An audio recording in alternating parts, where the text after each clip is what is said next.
Good afternoon, everybody. Want to jump on real fast and record another episode of the Who KSU podcast.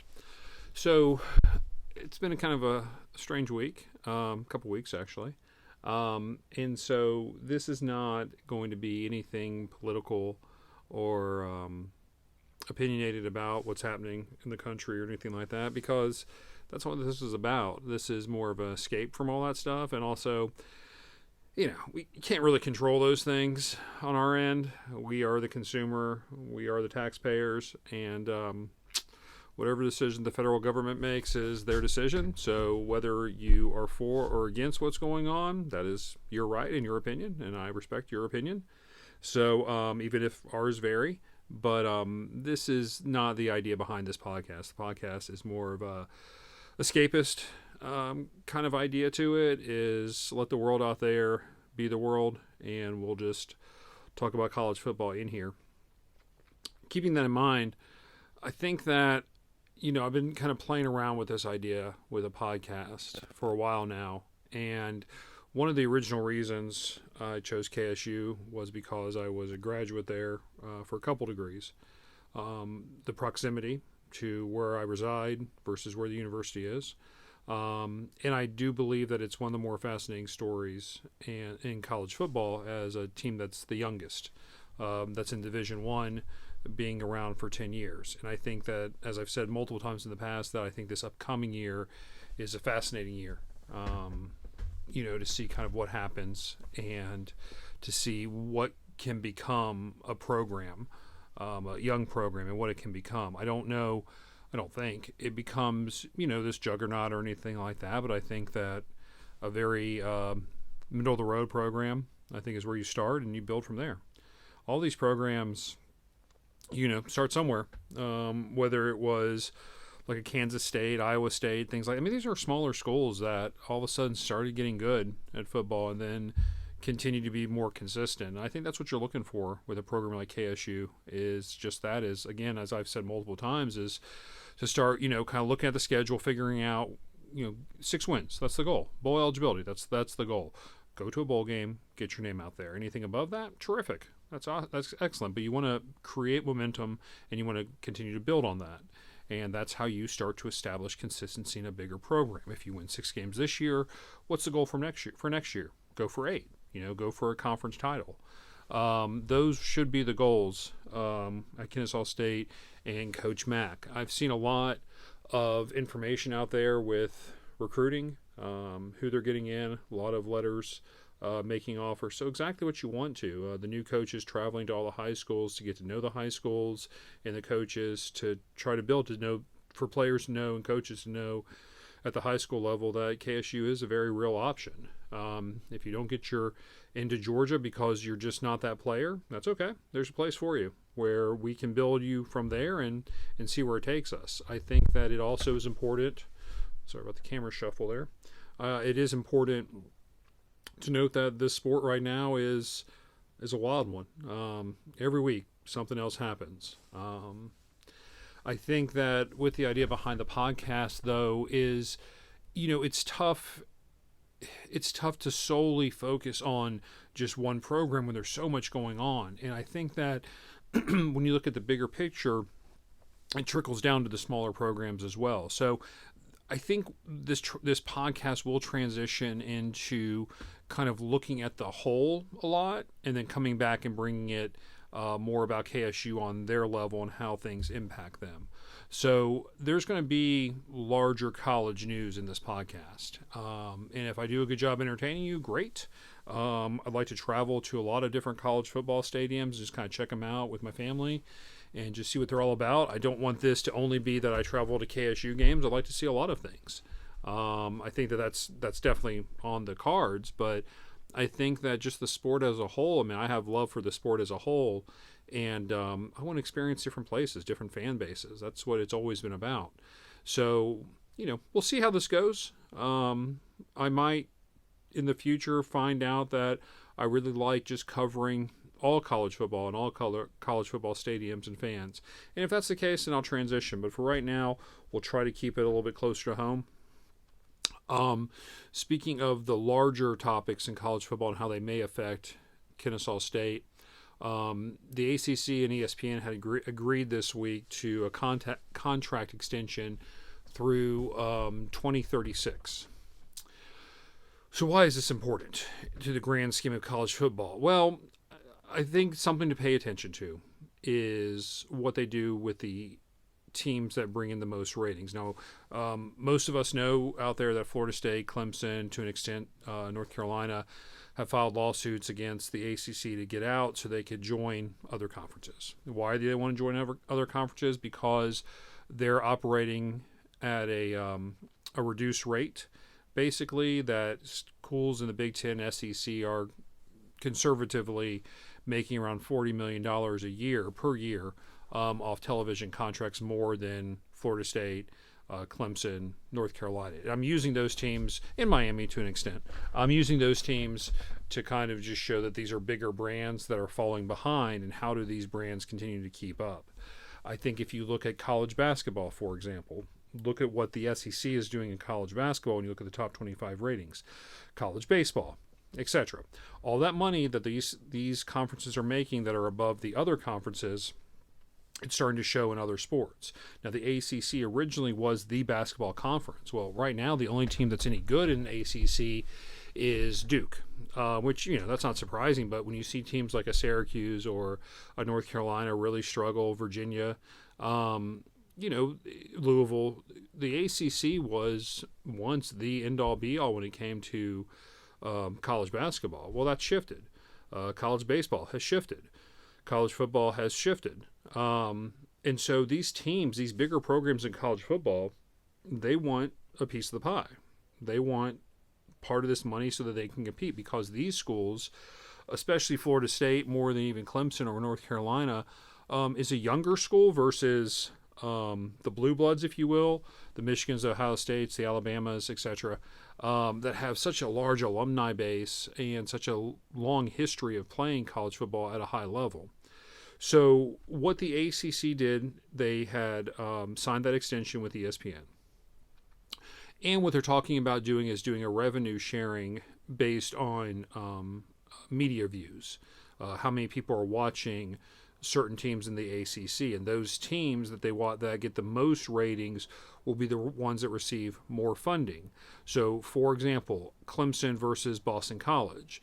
There's no comparison with the numbers of views that Clemson gets versus Boston College. So Clemson, therefore, would make more money per year based on just their viewership. The same thing goes with Florida State, Miami, and North Carolina. Those schools all bring in more views than the lesser schools for viewing, such as a Boston College, Virginia. There's several others. I mean, Duke, NC State, those kind of teams, a Syracuse.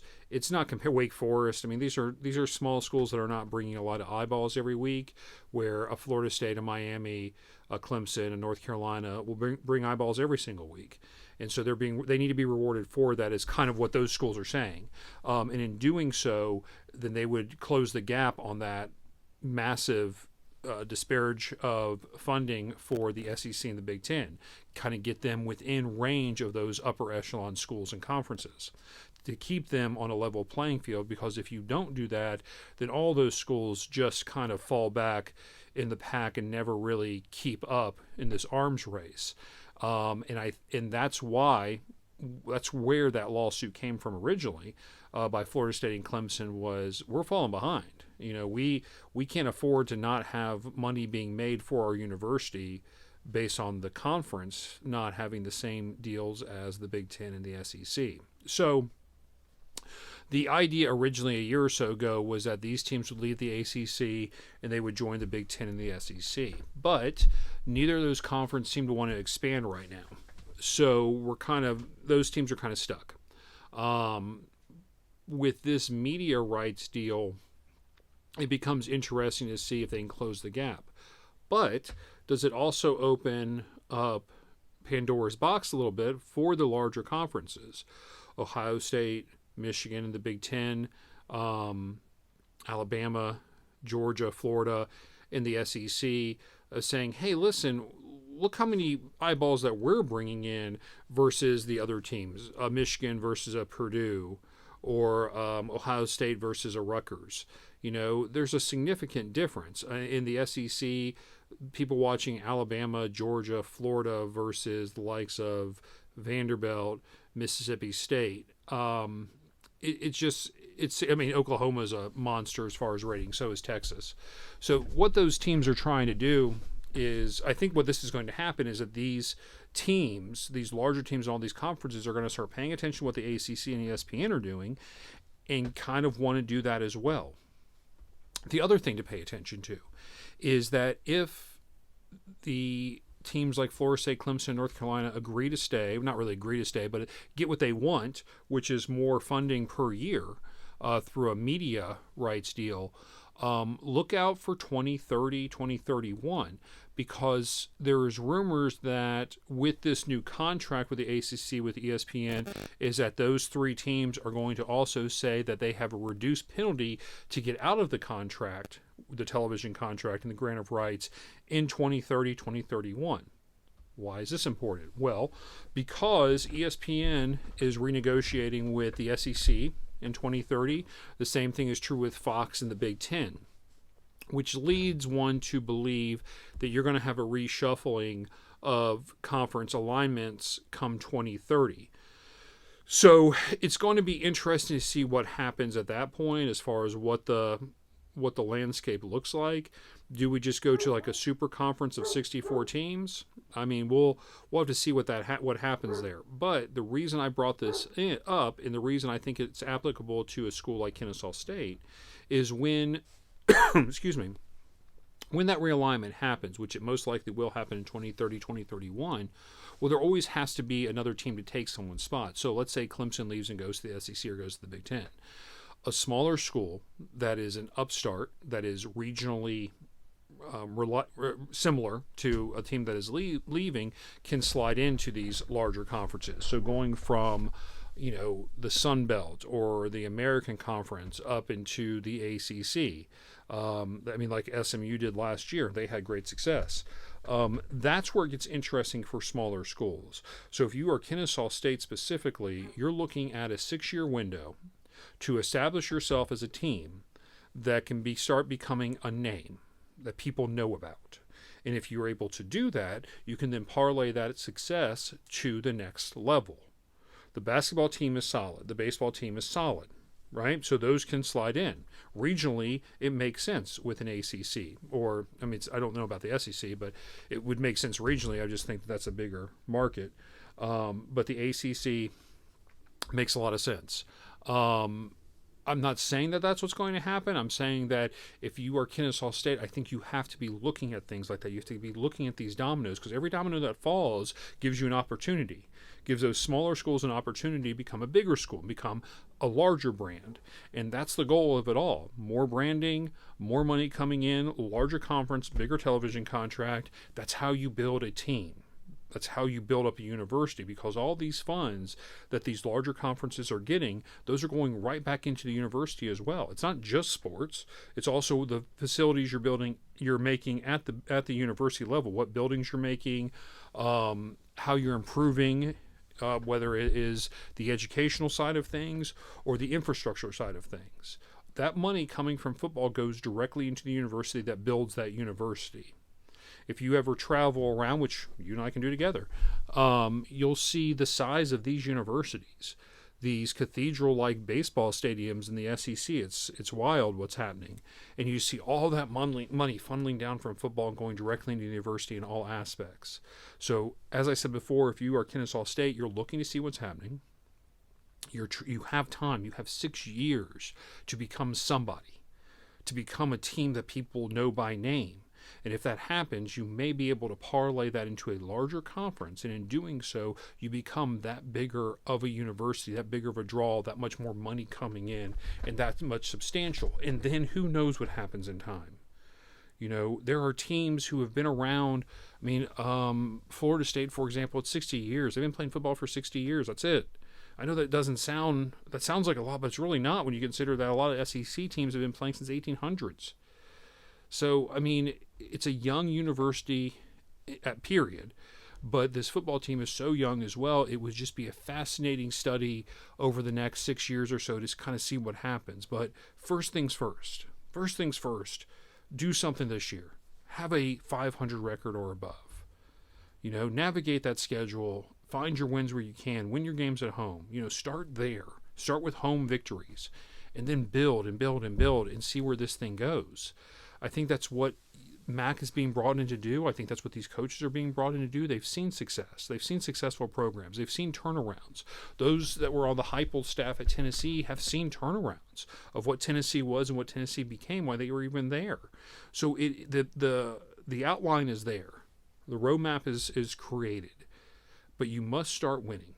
You must find what your athletes can do and what they can do well, what offense they can run, what defense they can run, and then from there, build with better athletes, better players, keep the same system, but get better, get better, get better. That's the goal. That's the goal, and this is the genesis of that path. And hopefully it is successful. We will find out. We'll find out together. So, non-football weekend for the first time in a long time, since August. So, next week's Super Bowl, I'll hop on and give you my thoughts about the Super Bowl. I've done pretty well, I think I've done pretty well. Yeah. I've gotten the scores pretty right. I don't know if I did anything with the conference championships. I did think the Bills were going to win. I also thought the Ravens were going to win it all, so I've been wrong about that. But KC and the Eagles, a lot of people say they're not interested in that one. I don't know why. Those are some good teams. And whoever's saying that, they're watching the game. Everybody's going to watch the Super Bowl. And it has the power to, or the star power, team power, to not only produce a heck of a number, but at the same time be a great game. And that's all you can hope for in a Super Bowl is don't be a blowout. Those blowouts are rough times, especially for the last game of the year. So I'll probably hop back on middle of the week and just kind of update you on what I'm seeing with recruiting and kind of see where we're building and start looking at the schedule and kind of get an idea out there of traveling and where we're going and what we're going to see. So look forward to seeing you. Hope you're safe. Hope everything's good for you. Again, as I started the podcast, I'll end the podcast, is control what you can control. The world is what the world is at the end of the day. There's awful things that happen. And just be thankful, as I am, that you have navigated those awful things so far in your life, and hopefully will continue to do so. So until next time, have a great week, and we'll talk to you soon.